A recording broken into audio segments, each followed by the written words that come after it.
Ya, dialog soal penegakan hukum, visi, misi Capres-Cawapres kita lanjutkan. Prof. Romli, ini saya mencoba mengkonfirmasi apa yang Mas Emerson tadi katakan, bahwa mestinya ya istilahnya mungkin tangan besi ketika ada seseorang misalkan kejaksaan lah ya, itu kalau kamu tidak sanggup untuk menyelesaikan ini 3 bulan kamu mengundurkan diri. Apakah memang harus tangan besi seperti itu? Saya kira sebetulnya aturan pegawai negeri sipil kan sudah ada ya, peraturan tentang disiplin itu. Saya kira itu dilaksanakan aja selesai. Tidak perlu harus dengan tangan besi. Tangan besi juga harus dengan aturan kan. Dan memang peraturan pegawai negeri disiplin itu sudah ada. Gratifikasi sudah ada. Gitu banyak lah undang-undang sudah siap. Artinya ini cuma masalah mental doang ini? Bukan, keberanian.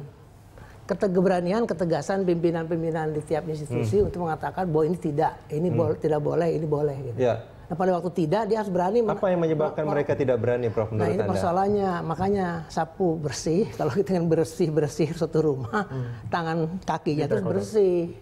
Kalau tangan kakinya nggak bersih ya susah, Pak. Pasti itu persoalan. Ini gimana Mas? Ya, ini bisa saja karena ada presiden dalam posisi tersandera gitu ya, entah tersandera dalam konteks politik atau ini berkaitan dengan lingkup kerja eksekutif misalnya. Kita masih ingat kasus rekening gendut Polri.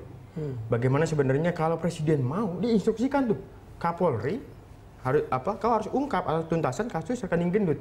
Nah problemnya tidak terjadi.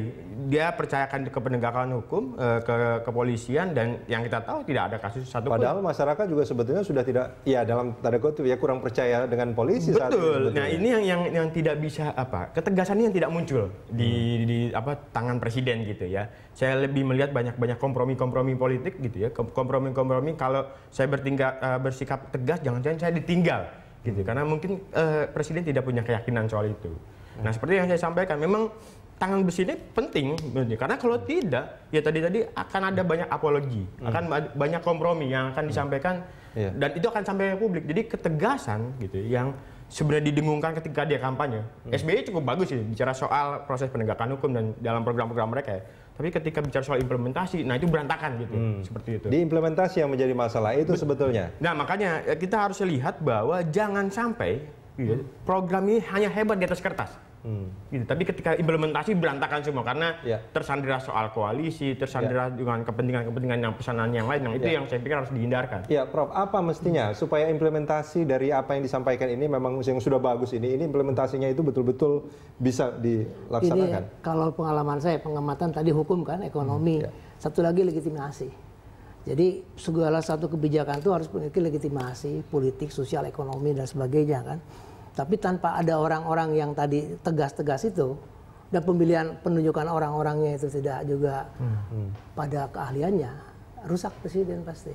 Rusak presiden? Pasti rusak presiden. Karena yang ditempatkan orang yang tidak mengerti, presiden mengandalkan pembantunya, pada waktu ada persoalan, pembantunya nggak bisa memberikan solusi yang tepat, itu persoalan. Nah ini yang saya lihat dalam beberapa hal.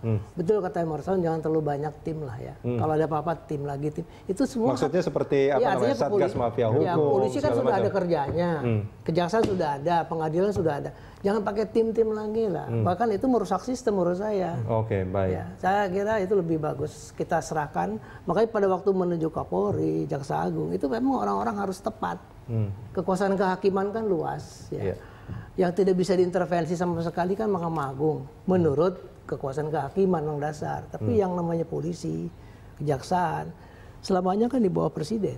Oke. Dimanapun polisi di Amerika pun di bawah wali kota kan begitu. Di bawah wali kota. Mayor. Nah ini kan kita tidak melihat dari visi misi kedua ini apakah kepolisian itu akan tetap berada seperti saat ini atau di bawah pejabat sipil. Di mana-mana polisi tidak independen. Tidak independen. Tidak independen. Jaksa Agung iya. Bahkan di Amerika saja Jaksa Agung presiden bermasalah, Jaksa Agung independen kan bisa tuh gitu. Asal memang presidennya betul-betul mau betul-betul. Dan itu sistem yang lebih tepat menurut Prof. Iya, saya kira lebih tepat seperti itu. Kita akan sambung ini di segmen berikut nanti.